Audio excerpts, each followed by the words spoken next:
Perdón. Buen día a todos. Vamos a dar inicio a esta mesa con el título de Diferencia y Diversidad, Sueño y Acto.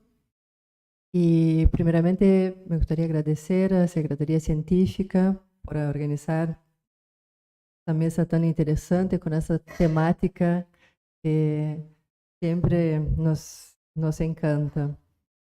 Y, y con dos personas acá destacadas, doutora Liliana de Nicola y doctor Carlos Vaz. Me gustaría presentarlos, si bien muchos ya los conocen, pero puede ser que tengamos personas de afuera, entonces me gustaría hablar brevemente de la trayectoria de cada uno. Liliana es psicoanalista, profesora del Instituto de Psicoanálisis de la Asociación Psicoanalítica Argentina, coordinadora de grupos de investigación, numerosos artículos publicados en revistas nacionales e internacionales, autora y coordinadora en publicación de libros junto a otros autores, asesora de secretaria científica en diversas gestiones de la institución. Dr. Carlos Vaz, psicoanalista, miembro titular de la APA, profesor de la maestría en psicoanálisis, Facultad de Psicología de la Universidad Nacional de Rosario, además de numerosos artículos y ensayos en numerosas publicaciones y varios libros en colaboración. Ha publicado recientemente El desvío de la letra, una lectura del seminario sobre la carta robada de Lacan, y Declinaciones del Padre, 2022. Así que vamos iniciando. Le doy la palabra a Liliana de Nicola.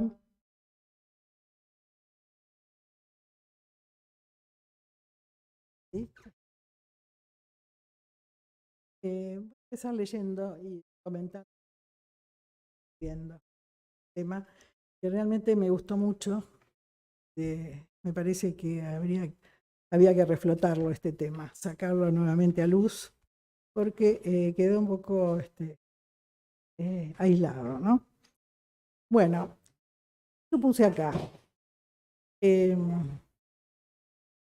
Reconsiderar el tema de los sueños en esta época, donde los pacientes se lamentan de insomnio, de no poder conciliar el sueño, y además que se generan individuos más letárgicos, tomados por pantallas donde se reproducen imágenes carentes de significado, constituye una oportunidad para establecer nuevas coordenadas que resalten puntos nodales de la teoría psicoanalítica que enriquezcan. El psicoanálisis inconcluso en sus conceptos. Ya estoy tomando la idea de que el psicoanálisis nunca va a ser conclusivo. Comenzar de nuevo cada vez. Sin definiciones últimas que lo transformen en un sistema de creencias, provee a través del análisis de los sueños un enriquecimiento a la teoría de las neurosis y de los mitos. Es que siendo producciones del inconsciente, nutren y se nutren de la teoría de las neurosis, como así también de la riqueza de los mitos y religiones. El deseo de dormir, de retirar el investimiento de la realidad, en ocasiones acuciante, es común y se vuelve metáfora del anhelo de beatitud.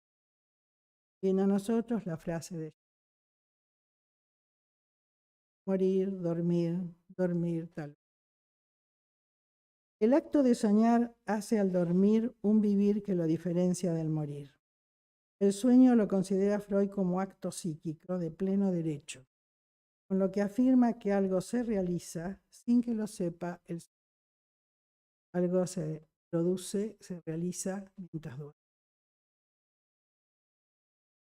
El deseo de dormir, que desde el preconsciente dirige la producción del sueño, vigilada por la conciencia moral, responde al deseo inconsciente, siempre insistente por lograr la gratificación. La mayor permeabilidad de las barreras exige un trabajo del sueño, que se produce a través de una, por elegir la figurabilidad. elegir un decir aceptable a la conciencia y entonces la producción de un sueño. En ocasiones, este decir novedoso implica un efecto de modificación en el sujeto que sueña. Veremos, voy a tomar 3 sueños paradigmáticos. Un sueño de Freud, que no sé en qué firma. Otro sueño que es de un paciente de Freud, el hombre de lobos, conocido. Y luego voy a tomar un sueño de Gradiva. O sea que es del denostado psicoanálisis, pero que vamos a ver por qué puede tener su importancia. ¿Por qué lo elige Freud? ¿Qué desentusiasma? Primera pregunta, ¿qué es lo que perturba al deseo de dormir? Existen sueños entre la abundante semiología que Freud explora que nos dan a conocer el trabajo que el sueño realiza durante el dormir. Por ejemplo, el denominado sueño de Irma. También el sueño artificial, así lo llama Freud, de ficción en la Gradiva, que atrae la atención de Freud, y el sueño del hombre de los lobos. 3 sueños paradigmáticos. Los 3 poseen las características de ser sueños de angustia, con una resolución que permiten al durmiente continuar durmiendo. La angustia, si bien presente, no perturba el deseo de dormir y escenificar a través de un texto resuelto en imágenes el deseo inconsciente, que encontró con puertas semiabiertas para su expansión escénica. En Gradiva, el sueño de Hanold parte de un sentimiento de añoranza que se estremece durante la noche. Como consecuencia, este afecto trae el recuerdo de la amada, lo que es desautorizado, mudado en angustia. Y entonces se instila, se mete en el contenido del sueño con imágenes terroríficas tomadas de los recuerdos. Por lo que el contenido inconsciente genuino es la enamorada añoranza por Zoe Gradiva. Les recuerdo que Zoe es la amada concreta, Gradiva es la del sueño, ¿no?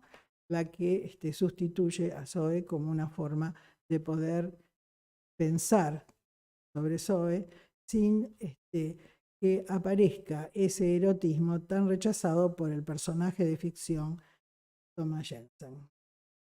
Lo que toda la resolución de esta ficción está dada por el rechazo al erotismo que le produce la enamorada, pero a su vez se sostiene en el enamoramiento, ¿no? En eso que lo estremece. Entonces sustituye el nombre y el personaje. Zoe, que es el verdadero nombre, por Gradiva. Gradiva, ustedes saben, y como está para aquellos que no están acá presentes, pero está en presidencia una escultura de Gradiva, que es una bella romana, creo, que tiene la característica de tener un paso especial, gracioso, agradable, atractivo para la mirada de alguien, ¿no? Que la hace que la busque por Pompeya. Se desarrolla la ficción y el sueño en Pompeya como una forma de alejarla del presente, de ese presente tan inquietante que le produce el erotismo al personaje, que es, vuelvo a repetir, es Hanold. Entonces ese erotismo lo puede pensar mientras que el personaje esté alejado y a la distancia, ¿no? Y a distancia en el tiempo y geográficamente, que es una forma de represión, ¿no? Entonces, puede hablar sobre esto. Bueno, así es sucintamente el tema. Y el sueño es que se desarrolla en Pompeya en un momento ella se está hundiendo y se hunde también la amada, ¿no? O sea, su destino de muerte. Quiero dar un dato también importante, porque uno piensa el psicoanálisis aplicado, los problemas del psicoanálisis aplicado. En realidad, muchos de nosotros seguimos haciendo psicoanálisis aplicado. Pero acá lo importante para Freud y que lo entusiasma es cómo el autor de esta ficción puede observarse, tener un insight de los mecanismos que se producen durante el dormir, ¿no? Porque describe perfectamente un sueño de angustia, con todas las condiciones. Por ejemplo, que una vez que el sujeto se despierta, empiezan ciertos sentimientos de dolor y melancolía que no lo debió haber leído el autor Jensen, pero seguramente lo observó.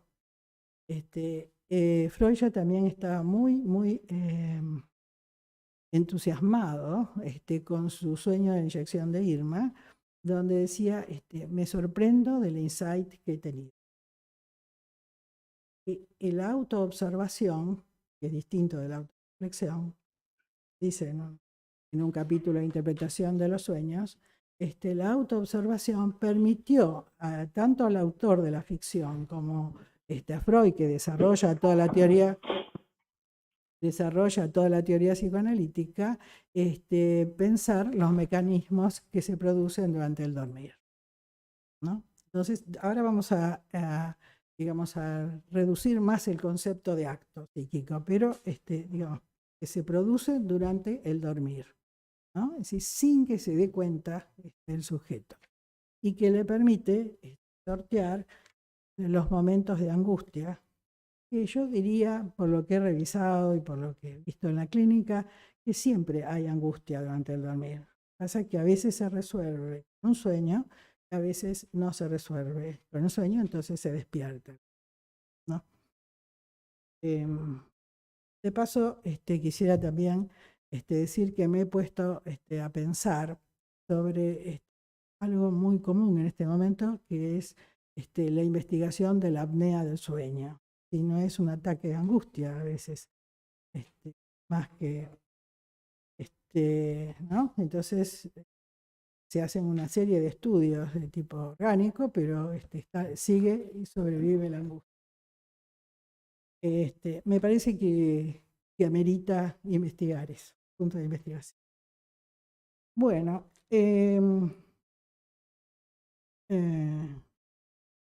aparece la idea de la muerte, esto quería decir, de la amada, que nosotros lo observamos mucho en la neurosis obsesiva, de la amada muerta, desvitalizada, ¿no? Como una forma de control del erotismo. Aparece en este sueño también, pero coincide con un sueño de Freud, donde aparece la imagen de la madre desvitalizada. Freud lo interpreta de que en realidad corresponde o refiere haber visto a la madre gozando, ¿sí? Nada desvitalizada, ¿no? Bueno, la creencia en la realidad del sueño dura largo tiempo. Esta es una característica, que hay un despertar con la sensación de una verdad, de que eso sucedió, ¿no? Y que es difícil despegarse de este sueño. La hipótesis de Freud es por la vivacidad de las imágenes, ¿no? Pero en realidad no se puede, que el mismo sentimiento de realidad es un acto psíquico. O sea, que es un acto psíquico agregado al sueño. Se incorpora al sueño como una realidad. Entonces es posible que algo de la significación, del orden de la significación, se realiza sin que lo sepa el durmiente, cuando aparece este sentimiento.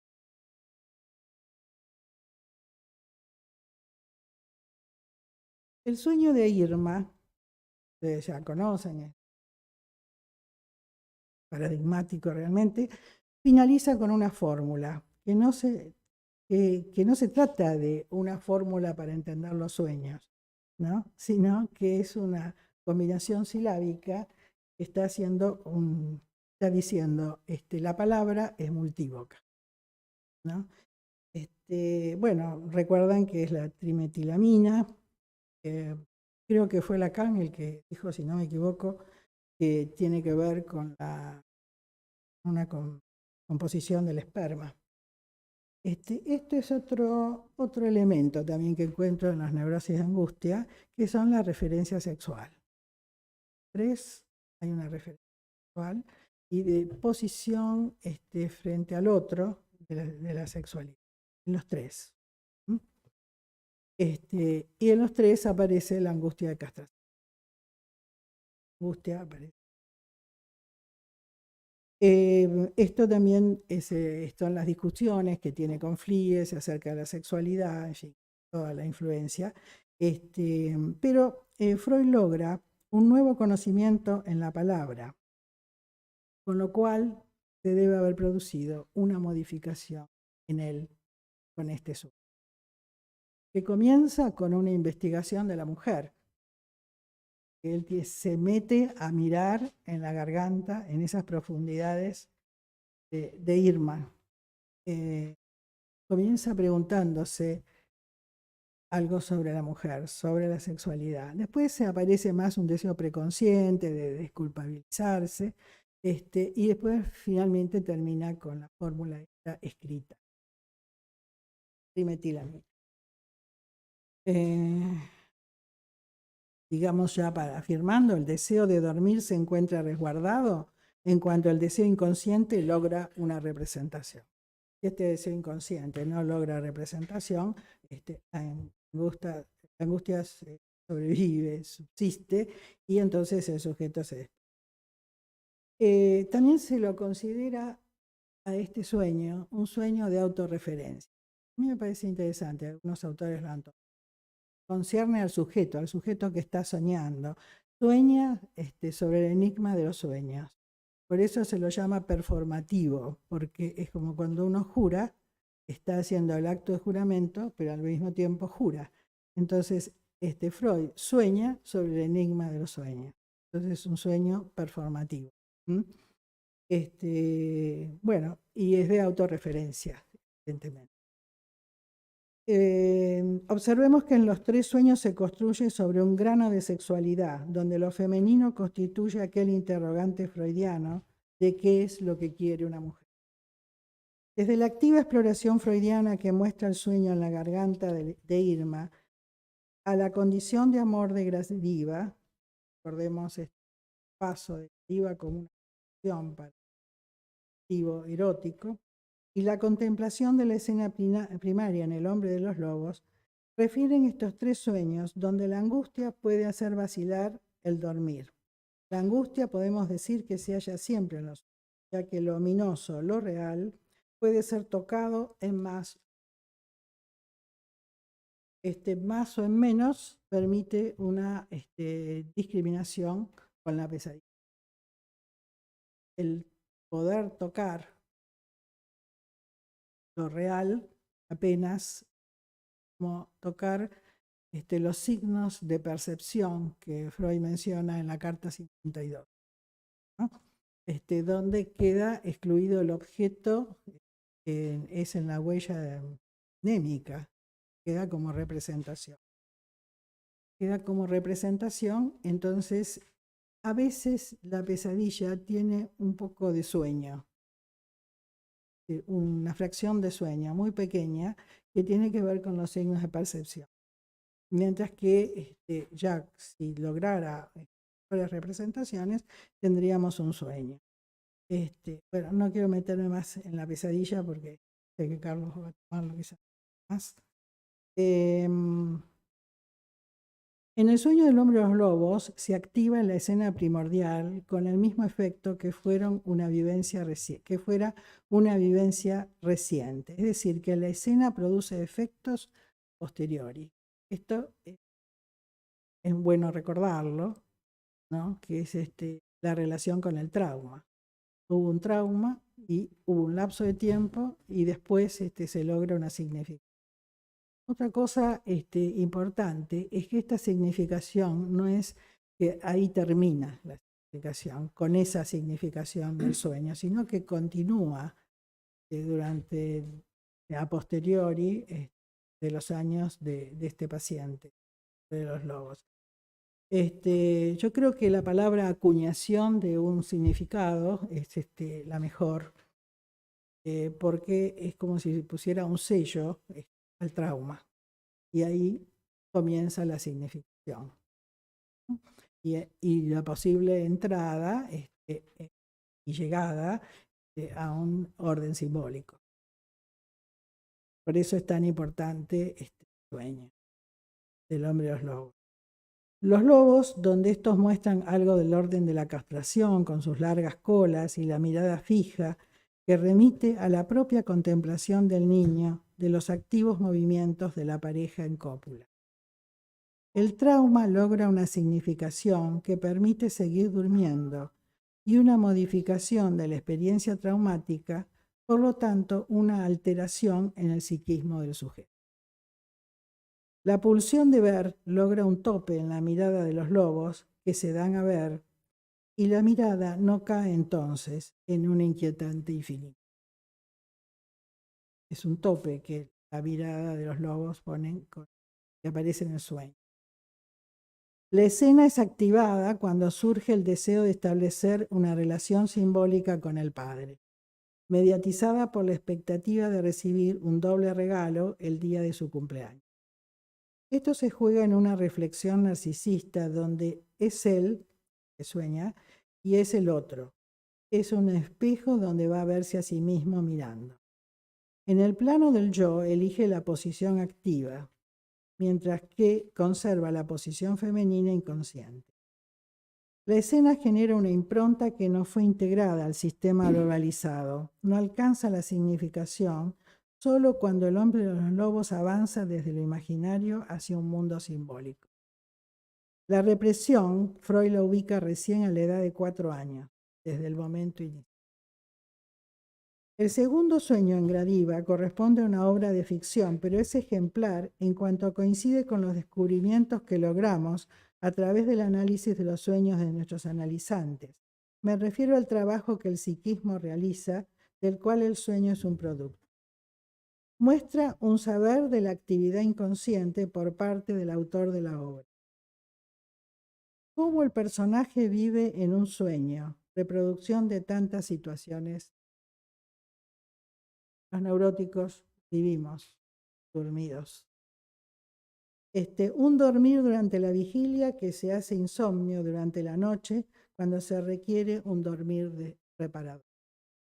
La paradoja que despertamos cuando dormimos y dormimos cuando estamos despiertos.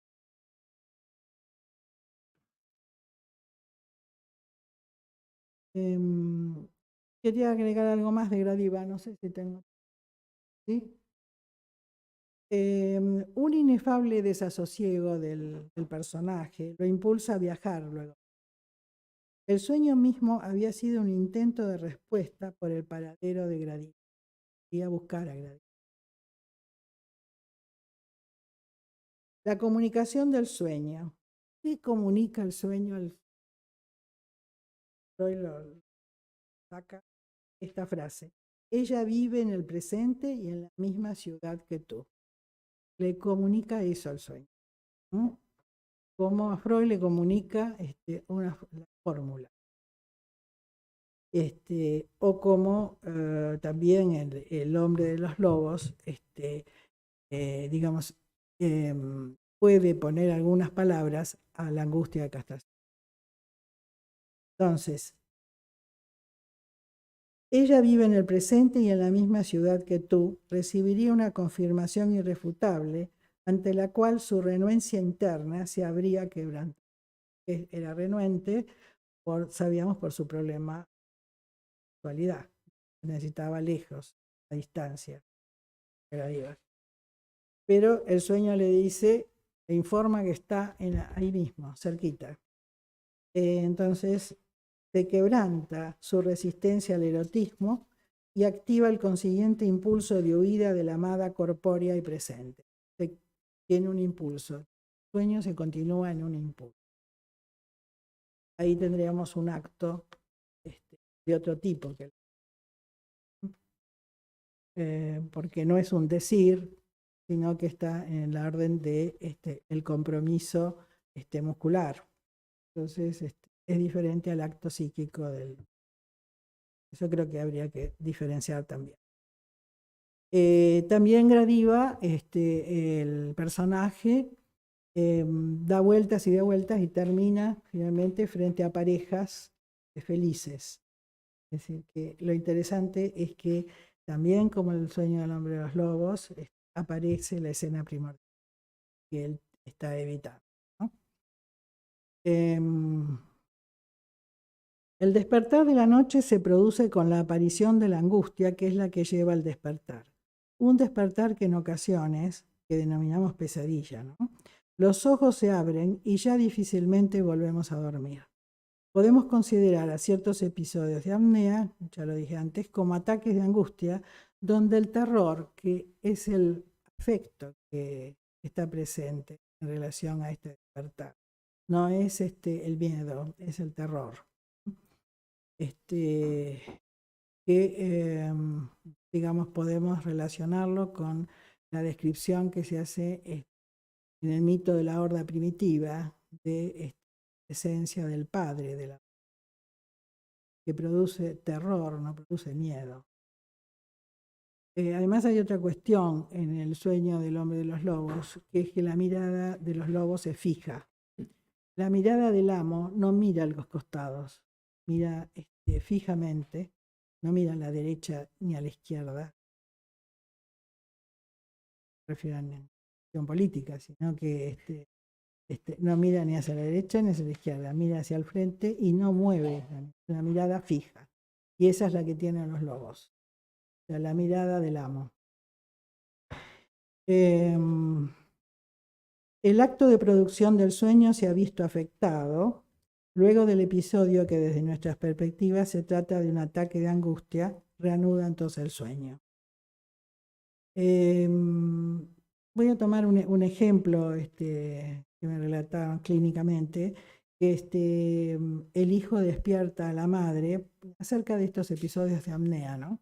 El hijo despierta a la madre con un mamá, te estás muriendo, que descubre en un episodio de apnea. Entonces la madre se despierta asustada, etcétera, y vuelve a dormirse y entonces, porque es un entredormir la apnea, y vuelve, se despierta, vuelve a dormirse y él tiene un sueño. Y el sueño es de angustia y el contenido alude a un episodio en el cual el joven, el hijo, casi se ahoga en el mar. Sí, lo traigo porque me parece clínicamente importante y puede llevarnos a la investigación de estos episodios, ¿no? Bueno, y además creo que hay que rescatar esta cuestión de que nos puede dar noticia de que hubo sueños de angustia, la aparición a posteriori de sentimientos de dolor, de tristeza y sobre todo de melancolía, que está relacionado cuando hubo pesadillas. Pesadillas, entonces aparecen sentimientos melancólicos ya una vez despiertos. Queda claro que la angustia no proviene del contenido del sueño. Eso es importante. No es que el contenido del sueño provocó angustia, sino que la angustia es terreno propio del sueño. El sueño se construye sobre un terreno de angustia. Y surge de acercarse a lo ominoso, donde permanece, ya que lo preconsciente no alcanza para cubrir, estoy hablando de la pesadilla, lo preconsciente no alcanza para cubrir con representaciones y elevar al registro simbólico lo movilizado durante la noche. El despertar aparece como la única solución si no se ha podido elaborar un sueño que permita cumplir el deseo preconsciente del dormir. Bueno, creo que podemos dejar acá y después sigo. Gracias, Lili.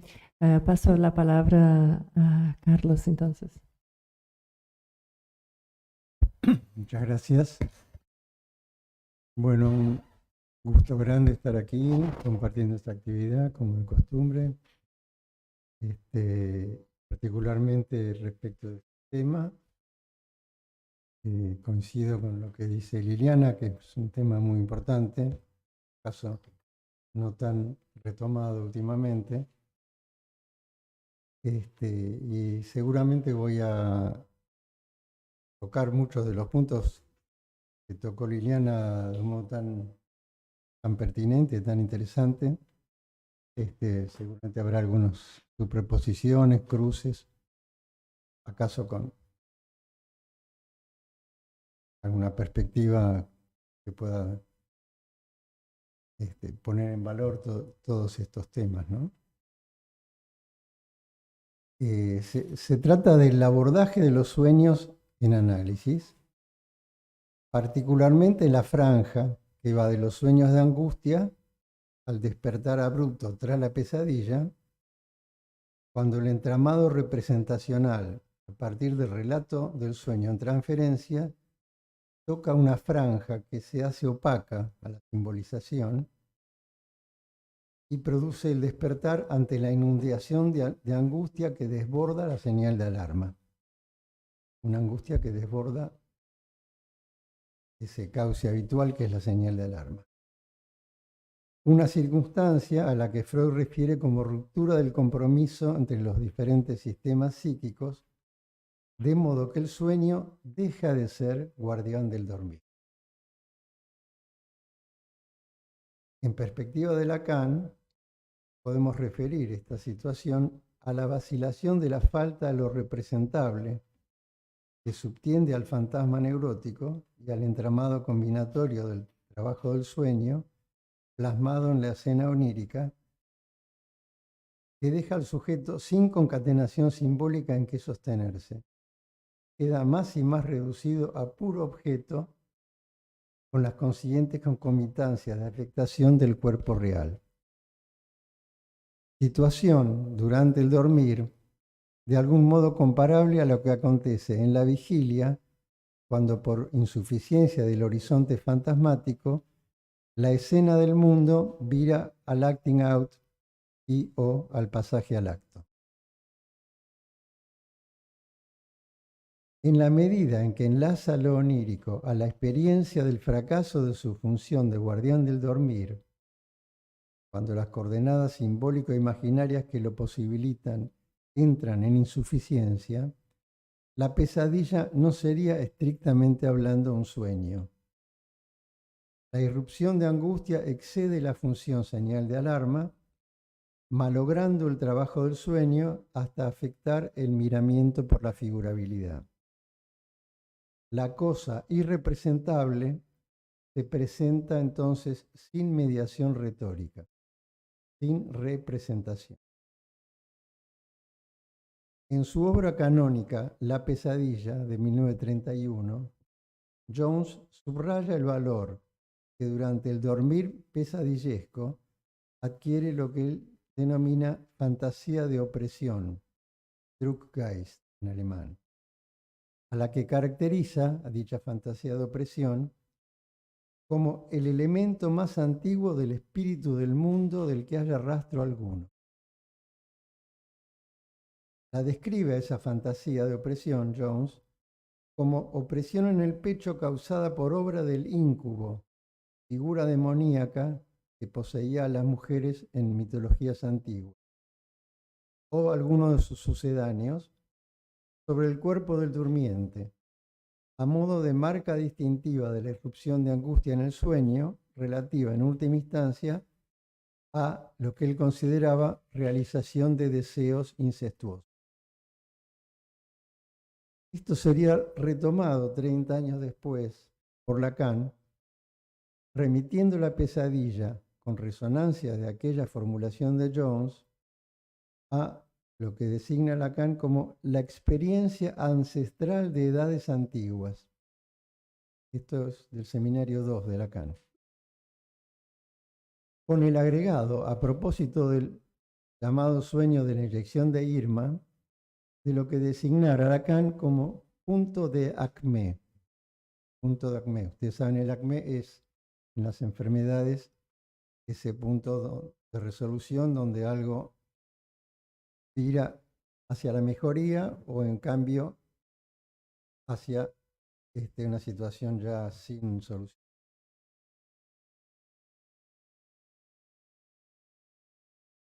sobre todo en enfermedades infecciosas.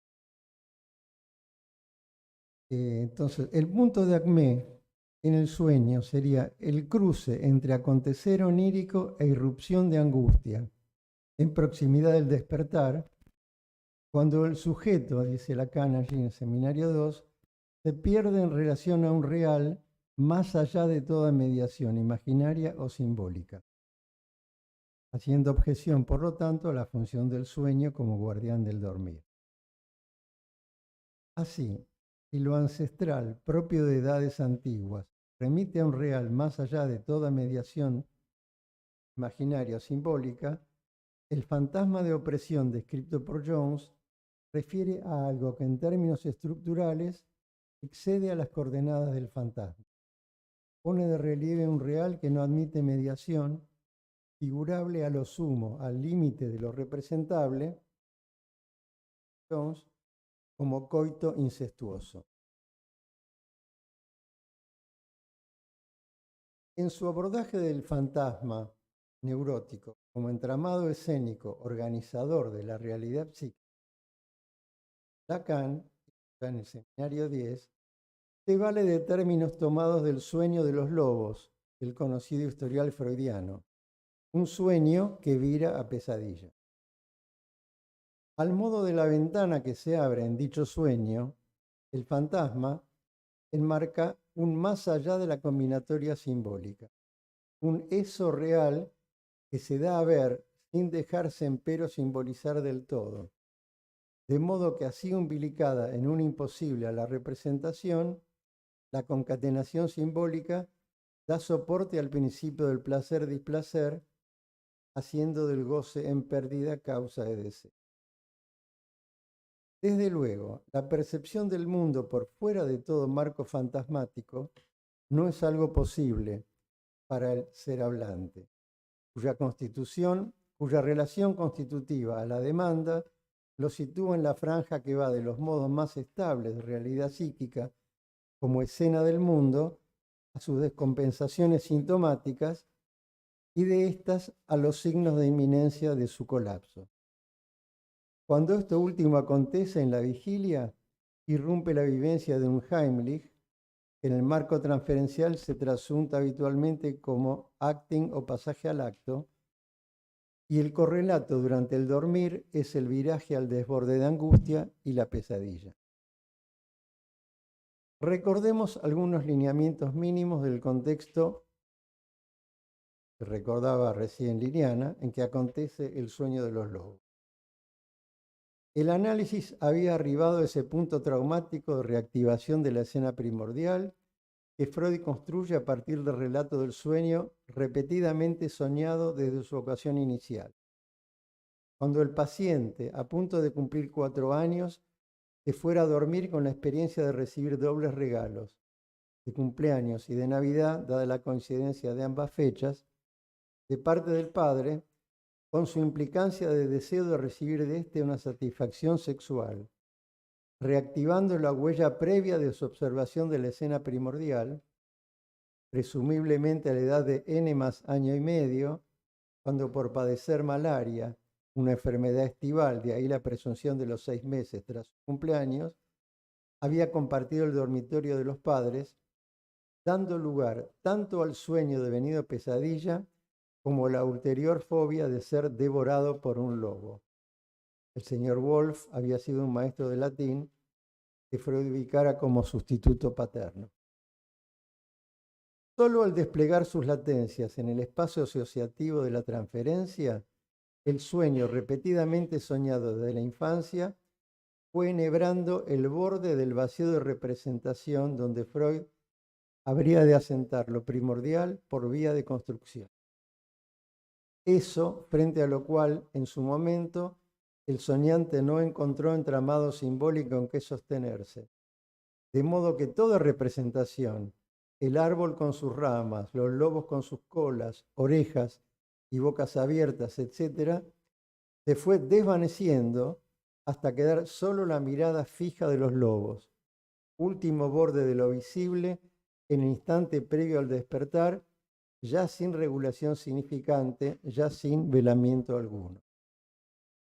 En la franja que se extiende entre tal vacilación de la investidura de la falta y el despertar ante la inminencia de su desaparición, sin concatenación simbólica en que sostenerse, reducido el sujeto a puro objeto para esa mirada, el sueño deja de ser guardián del dormir y se produce el despertar, al modo del pasaje al acto, para poder seguir durmiendo en la realidad fantasmática de la vigilia.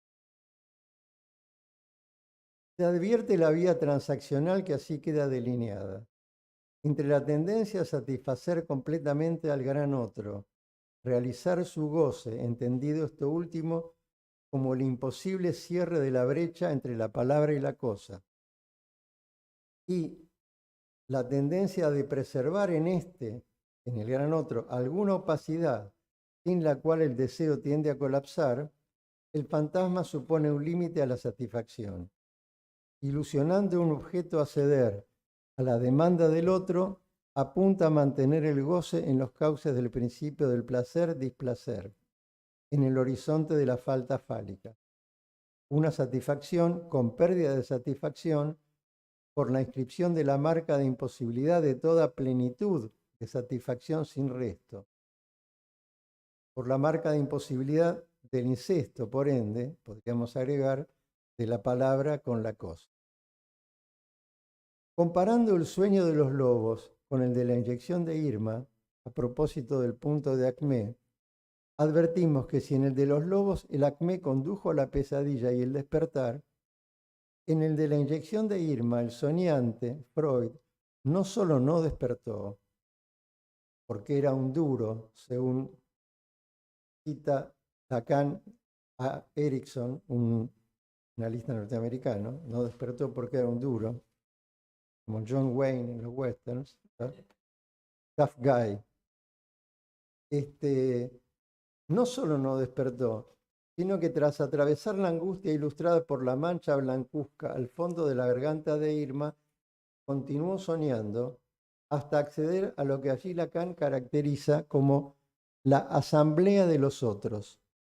El doctor M en el lugar del padre imaginario, Otto y Leopold, colegas y semejantes que como tales participaban de la condición imaginaria de amigo-enemigo. Un recorrido tras el cual el sueño arriba por último, dejando atrás todo paisaje de reconocimiento o rivalidad imaginaria, a lo que Lacan designara como la naturaleza misma de lo simbólico en la fórmula escrita de la trimetilamina. Habría, pues, distintas consecuencias posibles a partir del punto de acmé.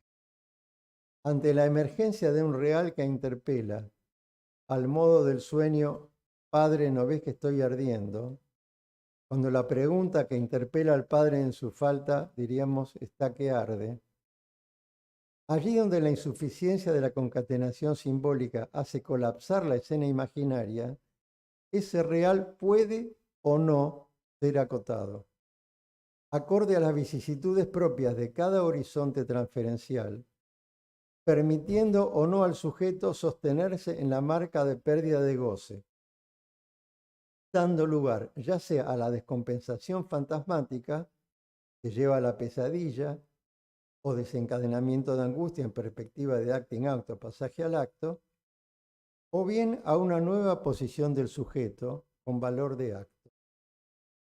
Desde ese punto de vista, si interrogamos la mencionada afirmación de Erickson, él no despertó ante la garganta de Irma porque era un duro. Interrogamos esa afirmación no como un dato último, sino en relación a la posibilidad de apelación en el sueño a la asamblea de los semejantes, que encarna de algún modo el entramado simbólico disponible tras haber llegado a ese punto, a ese acmé, en transferencia. El sueño de la inyección de Irma se ubicaría entonces en una posición intermedia entre los sueños que mantienen la función guardián del dormir y aquellos en que ésta entra en insuficiencia al modo del pasaje al acto en el despertar de la pesadilla. Con la angustia notoriamente presente, aunque sin llegar a desbordar en su exceso hasta producir el despertar. Hay otros sueños mencionados en la Traumdeutung, en la interpretación de los sueños, que se ubican en ese lugar intermedio, en lo que hace a las condiciones de suficiencia o insuficiencia fantasmática. En los sueños, madre dormida llevada por personajes con picos de pájaro, entiendo que es el que citaba Liliana recién, y preparado anatómico con la propia pelvis, en la interpretación de los sueños, los del sueño de angustia, sueños absurdos respectivamente. En esos sueños la pérdida de la función placentera y la irrupción en términos descarnadamente pulsionales de la anatomía corporal indican cierta vacilación, por más que mantienen, sin embargo, un margen de entramado residual de la otra escena a predominio de determinadas configuraciones escénicas al límite de lo fantasmático. Con alguna semejanza a la demonomanía de las posesiones histéricas, llamadas posesiones histéricas, y a las alternativas de descomposición, recomposición fantasmática del cuerpo histérico en los primeros historiales de Freud, lo que Lacan designara como fantasma de cuerpo fragmentado, tales sueños plasman una convergencia entre dos insuficiencias, la de la escena del sueño cuando irrumpe la angustia y la del marco del fantasma en algunos cuadros de histeria. Si nos preguntamos, para finalizar, ¿para quién sería la realización de deseos en esa frontera que marca la pesadilla entre la otra escena y la proximidad del horror? ¿Podemos acaso orientar una respuesta en perspectiva a lo que en la Carta 52 mencionaba Freud a propósito de ese otro prehistórico inolvidable a quien ninguno posterior iguala ya, y refiriera Freud a propósito del ataque de vértigo, el espasmo de llanto y la manía de permanecer en cama lloriqueando. Solo que agregaríamos entonces a esa serie también la pesadilla. Pesadilla. Muchas gracias.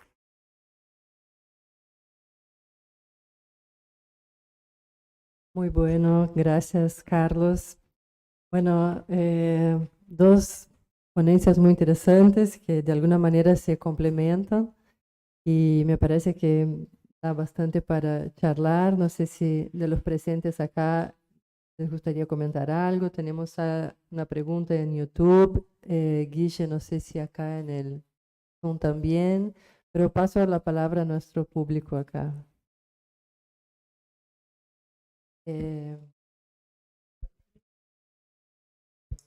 O sea, no hay no más. es un comentario particular y específico a cada uno de los trabajos que me parece que tienen realmente todo una trayectoria de experiencia y de pensamiento que hay que felicitar, digamos, ¿no? Lo que me surge de decir es cómo vamos teniendo desde distintas vertientes, desde distintos recorridos, cada uno, vamos teniendo, por lo menos yo en el día de hoy, tanto en la actividad de las 9 de la mañana como en esta, encuentro puntos como de encuentro, pero no conceptual solamente, sino puntos de encuentro con resonancia de experiencia. Para hacer inteligible algo de lo que estoy diciendo, les quiero decir que, por ejemplo, tendría que tener acá algún punteo de algo que yo escribí y que está en la revista Moción, lo comento, no para, sino porque me ayudaría a tener eso acá para poder traer algo más conceptual. En la revista Moción me pidieron que escriba algo sobre sueños y transferencia en pandemia, ¿no? Y yo no venía trabajando el tema del sueño, hacía mucho si bien lo había transitado en mi vida en Freud minuciosamente, y bueno, y después algunas aproximaciones que me encuentro con lo que traía hoy Carlos Alacán, que están también en ese trabajo.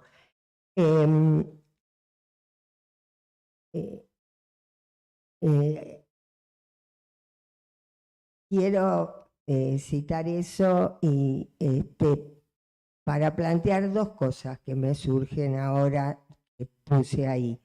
Una en relación a cómo durante la pandemia hubo en mi escucha un dormir de desmoronamiento que iba más allá de la posibilidad de sueño, ni sueño de angustia, o sea, algo así como un desmoronar, morir un poco para resistir frente a las angustias que en cada uno movilizó la situación de la realidad pandémica y del mundo en que vivimos, por supuesto, transitadas por la fantasmática de cada uno. Luego de un tiempo de trabajo en pandemia, donde creo que todos valoramos esto que a lo último dijo Carlos a su manera y muy bien dicho, lo que hicimos en pandemia como ese estar ahí y no dejar caer al otro en posición de objeto sin ninguna rama de la cual sostenerse frente al ojo fijo del sueño, ¿no es cierto?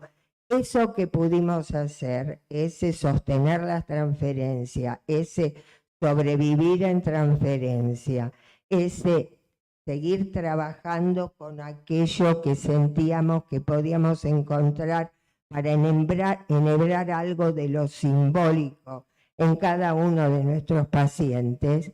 Luego se presentó con después de ese periodo, es como si noté un rebrote del sueño y del soñar. Y sobre todo, que lo entendí como se pudo relanzar el desear.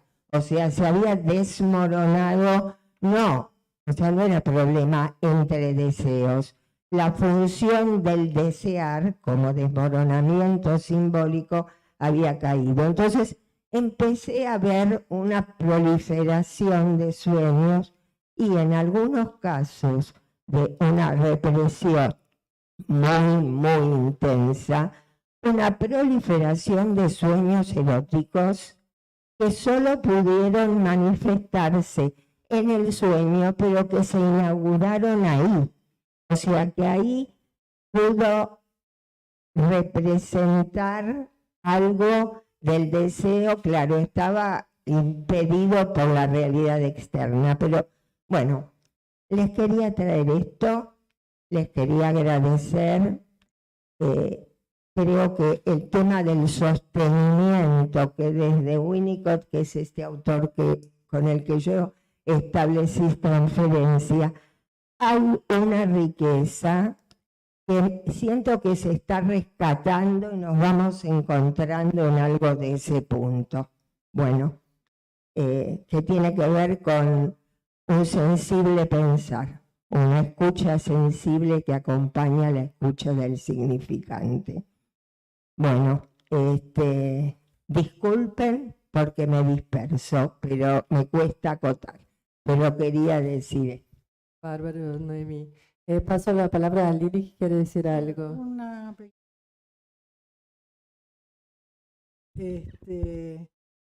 Porque me parece interesante esta situación de desmoronamiento que vos señalás, porque, y que vos decís, no son sueños de angustia, quizá no llegaron a ser sueños de angustia, pero hay porque en estos sueños que yo traje, el elemento común es digamos, añoranza por el objeto de amor, ¿no? De amor primero. Y yo lo vinculo con el sueño de Juanito, que en un momento, que es un sueño de angustia, que él se despierta y le preguntan, es que no estaba mami para hacerme cumplidos, para hacerme cariños, ¿no? Entonces el sueño de donde aparece el vacío del otro, ¿no? Me parece que podría andar por allí la sensación de desesperanza y lo que se señala, que algunas veces aparece, sentimientos melancólicos. Pérdida. Y las situaciones de la actualidad son de desamparo y de caída en desmantelamiento, ¿no? O sea, Carlos. No, agregar esto, me parece que en efecto es importante esto que marca Noemí, y lo que decía Liliana del desmoronamiento. A propósito del desmoronamiento, lo que nos permite, me parece, interrogar la relación entre el trabajo del sueño como tal, que es esto que en los sueños de angustia y en la pesadilla termina no pudiendo prosperar, y otro trabajo, que es el trabajo de duelo. En términos freudianos, me parece que hay ahí una cercanía, hay un cruce. Yo agregaría el trabajo del sueño y el trabajo de duelo, el trabajo del Durcharbeitung, el trabajo de elaboración a través de, como es el término, y por cierto el trabajo de la pulsión, que es esto que tiene que vérselas todo el tiempo con la falta de objeto. En fin, es un horizonte muy amplio y cada una de sus partes tiene sus particularidades, pero me parece que lo que trae Noemí de la situación de pandemia y pospandemia nos lleva a pensar en ese trabajo de duelo de una situación tan, bueno, que nos tomó a todos en ese momento.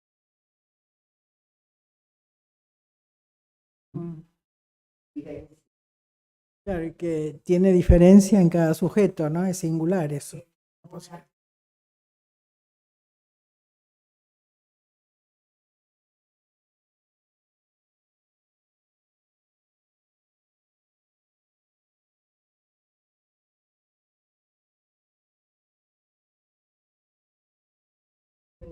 Me gustaría comentar algunas preguntas que aparecieron acá por YouTube.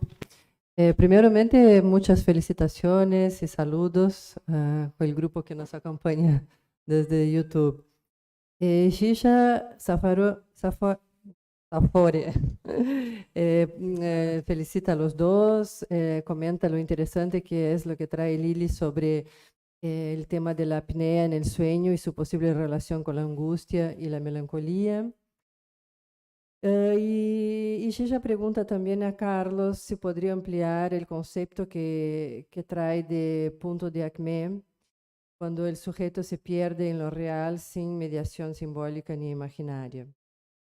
También tenemos una pregunta de Diego López de Gomarra que dice, bueno, cita las dos ponencias y quisiera preguntarle si el acto analítico es lo que permite que la realidad no sea solo sin caer en la pesadilla ni en el cuerpo.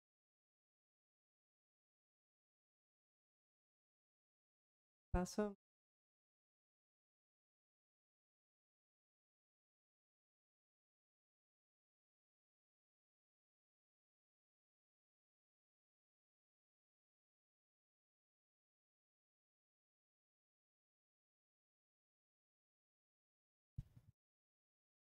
Yo felicito a la mesa, los trabajos presentados son profundos y reconfortante volver a hablar de sueños.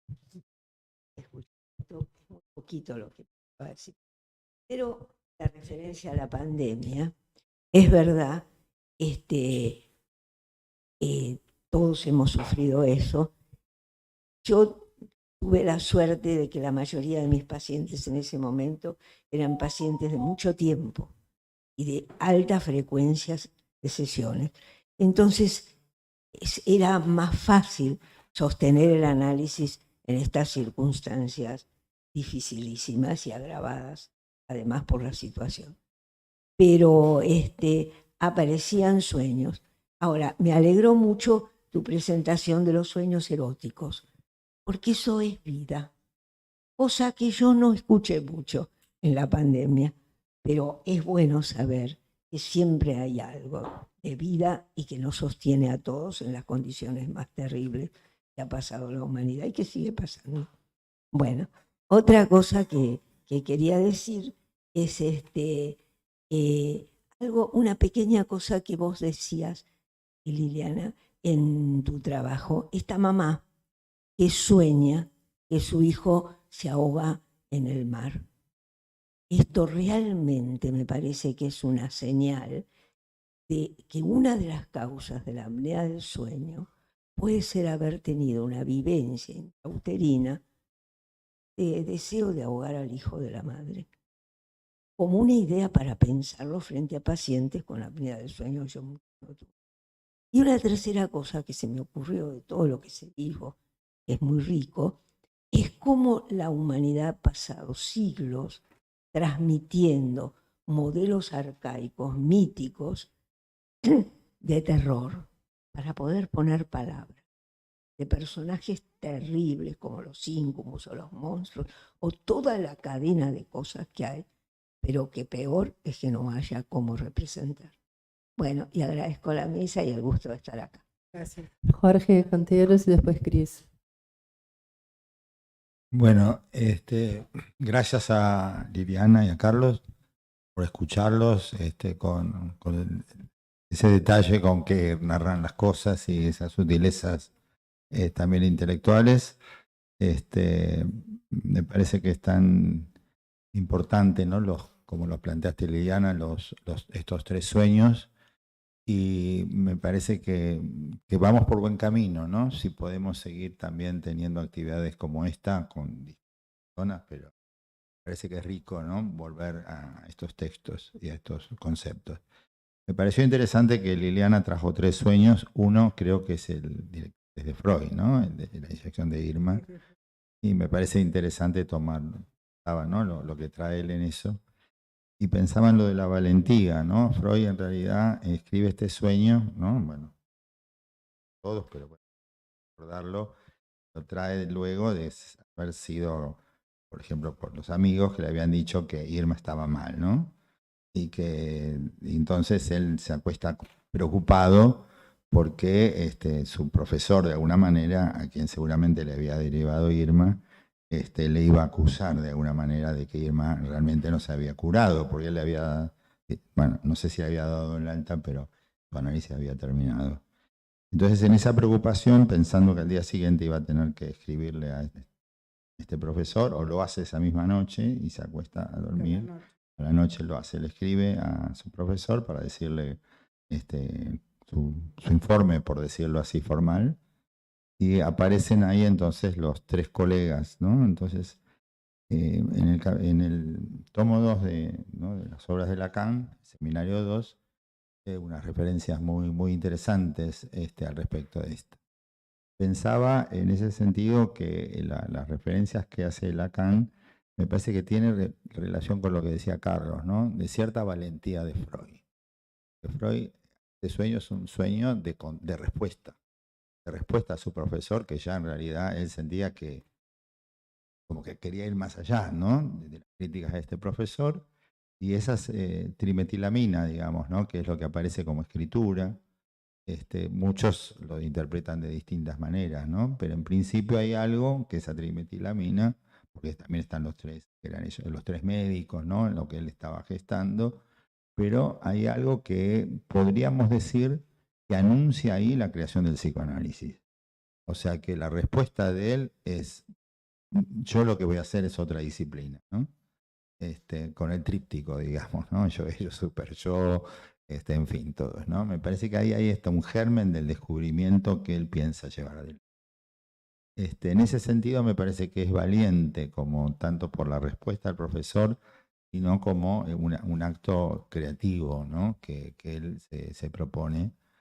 Y, y en ese acto creativo creo que hay algo, ¿no? No es solamente algo yoico, en el sentido de vanagloriarse personalmente, sino del que ha hecho un descubrimiento. Y creo que el descubrimiento que ha hecho Freud, evidentemente, recién empezaba a sostenerlo.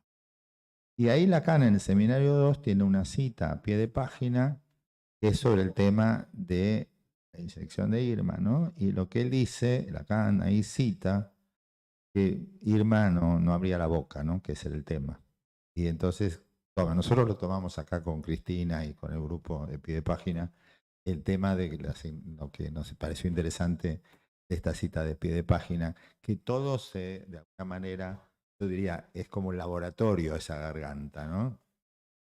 Podríamos decir laboratorio para Freud, para Irma fue todas las consecuencias de su recorrido. Y también está la relación con Flies, porque hace poco, bueno, ustedes saben que con otro caso con Emma se había producido todo un trastorno de hemorragia y demás en esta paciente. Así que bueno, pero puntual, parece que está el caso, que es Irma, está la creación del sueño. Bueno, gracias. Bueno, yo quiero agradecerles a los dos y voy a contar un poco de la trastienda de esta actividad en una reunión de la comisión científica, el cual tanto Liliana como Carlos son mis asesores, nuestros asesores. Dijeron, bueno, yo estoy investigando sobre el tema de los sueños, dijo Liliana. Y Carlos dijo, yo estoy investigando sobre el tema del acto, y ahí allá, como a principio de año, quedó definida la mesa. Y a mí me quedó en mi cabeza, pues limitada, que uno iba a hablar del sueño y otro iba a hablar del acto. Y entonces quiero agradecerles la sorpresa, porque creo que realmente es un aporte lo que hacen los dos, y que es el acto en relación al sueño, o el sueño como acto. O sea, acaban de, para mi gusto, de desarrollar un aporte al concepto, a la idea de lo que significa la pesadilla, ¿no? Que no es algo que está tan desarrollado, como dijo Liliana, que ha sido, ¿no? Nos es más fácil quedarnos con el sueño como el trabajo del sueño. En cambio, ustedes se han dedicado a investigar lo que es el fracaso del trabajo del sueño y lo que eso implica, particularmente en la pesadilla, y cómo trabajar una pesadilla en la clínica, sería la pregunta. Hay algo de esto en la pregunta de López de Gomara, ¿no? Con relación al acto analítico. Entonces, esa sería mi pregunta. ¿Cómo? Y además les preguntaría, no para que me lo contesten ahora, si podría ser considerado un aspecto de diagnóstico, la pesadilla en un momento determinado de un proceso analítico, la aparición de la pesadilla. Gracias, Cris. Paso la palabra a Ceci y luego a la mesa otra vez. Bueno, muchas gracias por las presentaciones. Hablando de acto, esto que decías vos, Cristina, de cómo aparecía la dimensión del acto, me preguntaba si entre el acto del dormir y el acto del despertar, fuera un título, entre el acto del dormir y el acto de despertar, un sueño, como algo que está en el medio, por esta dimensión que vos traías, Liliana, inclusive de lo que es el despertar abrupto, como el acto de despertar. Y el acto de dormir lo pensaba en relación a la infancia, lo que vos decías, duro de dormir los pibes. En esa dimensión de que les cuesta entregarse al acto de dormir, como el punto máximo de separación que hay entre la vigilia, los vínculos inclusive, y es entregarse a los brazos de Morfeo. Entonces me preguntaba, ¿no? ¿Qué regía el acto del dormir, que no es el mismo del soñar? que regía el acto del despertar. Y nos preguntábamos con Patti si todo sueño es de angustia. Paso a Carlos. Bueno, los temas se van abriendo y hay muchos cruces interesantes. Muy interesante todo lo que va surgiendo. Yo voy a decir 2 o 3 cosas nomás, Ana, pero quiero tratar de enhebrar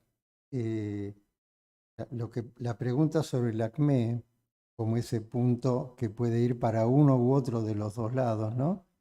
Puede terminar, como todo sueño incluye la angustia, efectivamente. ¿Qué es lo que hace que ahí se termine de desbancar, de descarrilar, donde ya la angustia señal no alcance y sea desbordada, o no? Me parece que vivimos en el acmé. La angustia señal es eso, es un cierto borde, un margen de angustia sin el cual no podemos vivir.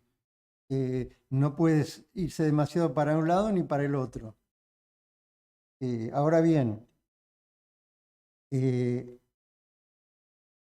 el sueño de la inyección de Irma, para que el acmé no lleve tan rápidamente al despertar, yo subrayaba esto de la presencia de esa función que se puede llamar la asamblea de los otros semejantes, que incluyen la rivalidad, los deseos, entre comillas, más o menos preconscientes, pero que tocan ese fondo de la garganta que está ahí presente, y en ese margen allí aparece algo efectivamente con valor de acto, ¿no?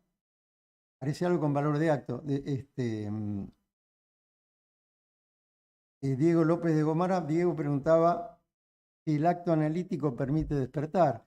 Bueno, en la medida que el análisis pueda tomar ese margen, pueda poner en valor eso que a veces en el relato del sueño aparece más o menos indiscriminado, subrayarlo, rescatarlo, abrocharlo, entonces tiene ese valor de despertar.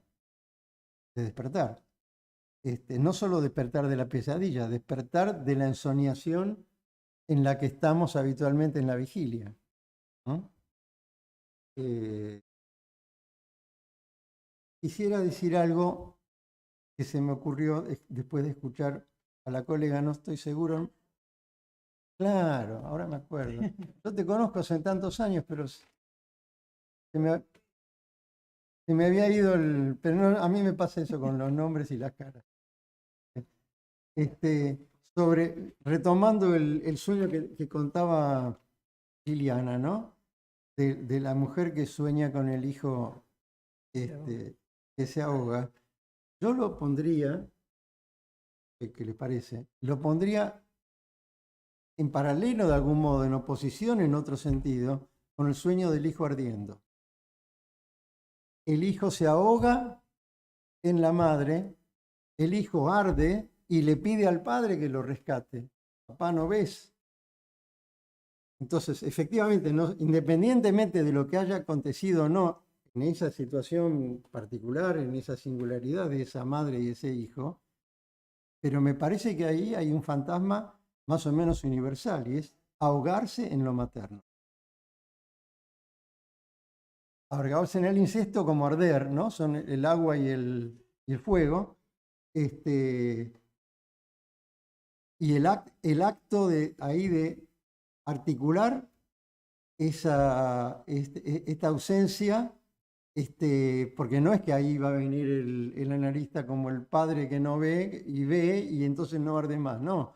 Se articula en otro plano esa imposibilidad, ¿no? Hay algo fallido en lo paterno, hay algo fallido en lo simbólico, hay algo fallido en el malestar en la cultura, pero lo que el análisis puede hacer con valor de acto es articular ese fallo y reorientarlo en algún circuito deseante. Lo más breve posible, pero ya hay cosas que ha dicho Carlos. Estaba recordando algo que estuve observando, y es acerca de la pesadilla, que es se habla del íncubo y del súcubo y del peso del otro, ¿no? Tanto que es de la yegua de la noche, el peso, pues se llama pesadilla. Pero es interesante. Nightmare. Yegua de la noche. Sí, pero es el peso de la sexualidad del otro, ¿no? De un goce del otro intrusivo. Y quiero contarles una anécdota que a mí me dejó muy impactada, que sucedió en Estados Unidos hace unos años, que declararon varios llanos jóvenes que habían sido abusados, habían sido Boy Scouts, y habían sido abusados por el clan de los Boy Scouts, ¿no? Lo que conservaban ellos, y así comenzó el relato, era una vivencia de un peso sobre su cuerpo que no se lo podían sustraer. Es decir, era un peso. O sea que permanece como vivencia lo que no pudo hacer una pesadilla o angustia, ¿no? Entonces permanecía como vivencia. Freud habla de vivencia cuando habla de, no son recuerdos, pero son vivencias. Es lo opuesto, permanece como vivencia. Así que me pareció interesante para pensar la pesadilla y esto descrito como un peso del goce del otro, que no deja soñar, no deja... Bueno, vos habías hecho una pregunta, si todos los sueños son de angustia.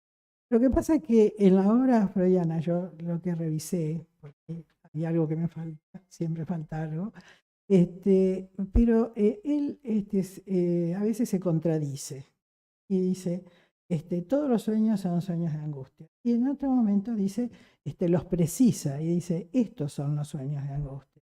Entonces le da determinadas características. De manera que desde un punto de vista general, todo sueño es de angustia porque está sobre un terreno de angustia, se genera un sueño, ¿no? Ahora, me parecía bien lo que, coincido con Carlos en esta cuestión de la angustia señal, porque yo creo que hay estructuras, y ahí va, alguien me había preguntado sobre el diagnóstico, hay estructuras donde la angustia señal está fallida. Entonces lo que aparece es lo que llamó Freud la angustia automática, que es una angustia que invade, que como una especie de inundación, inunda al yo, y el yo no tiene elementos para inundar, no tiene recursos.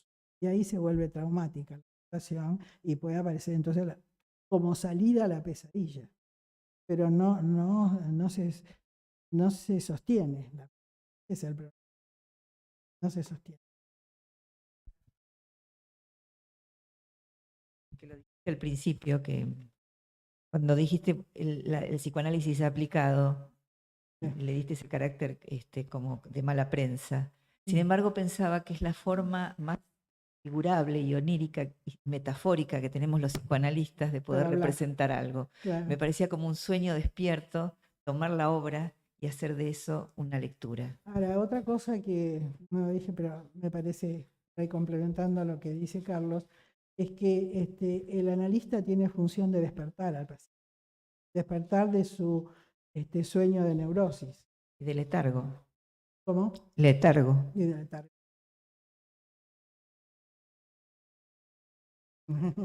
No, yo estaba pensando que también es función de un analista lograr que un paciente psicótico pueda soñar. Esa Así soñar, que es... hay una modificación. Claro. Y ahora también, lo de la clínica, Willy tiene un trabajo que se llama el elemento comunicativo del sueño, donde más allá del acto psíquico en sí que implica el sueño, la función que cumple el analista como escucha del sueño. Y uno revisando a veces los materiales clínicos se encuentra que hay algunos que traen sueños y trabajo con sueños y otros sueños no son tomados en consideración, ¿no? Entonces es probable que el paciente no los traiga, porque total, ¿para qué? No le va a decir nada, ¿para qué los voy a traer como material de análisis? Me acordé de eso a raíz de que estaba leyendo un libro, comentar, y la analista trae en todos los casos clínicos sueños. En cambio, vos ves otros que no se lo toman, entonces no hay a quien comunicarle los sueños, que es un deseo que uno encuentra en las personas corrientes. ¿Viste? La necesidad de contar el sueño. Ay, no sabés lo que soñé anoche. Sí, es como interesante tener a quien contárselo, ¿no? En relación a eso, Cris, yo me quedo pensando que yo tengo la sensación que los pacientes, principalmente de alta frecuencia y en diván, empiezan a soñar mucho más. No sé Sí, si... sí. Alguien que esa experiencia de señas, los alumnos empiezan a cuentan. En realidad lo recuerdan. Alguien ahí dispuesto a escuchar lo mismo en la sexualidad. Si no hay alguien que permita hablar sobre la sexualidad infantil, no van a hablar de la sexualidad. ¿Quieren decir algo más? Fue un gusto estar con todos, con Carlos. Que la vida es sueño y los sueños son. Sí. Gracias a todos que estuvieron participando, principalmente a Liliana y a Carlos. Muchas gracias.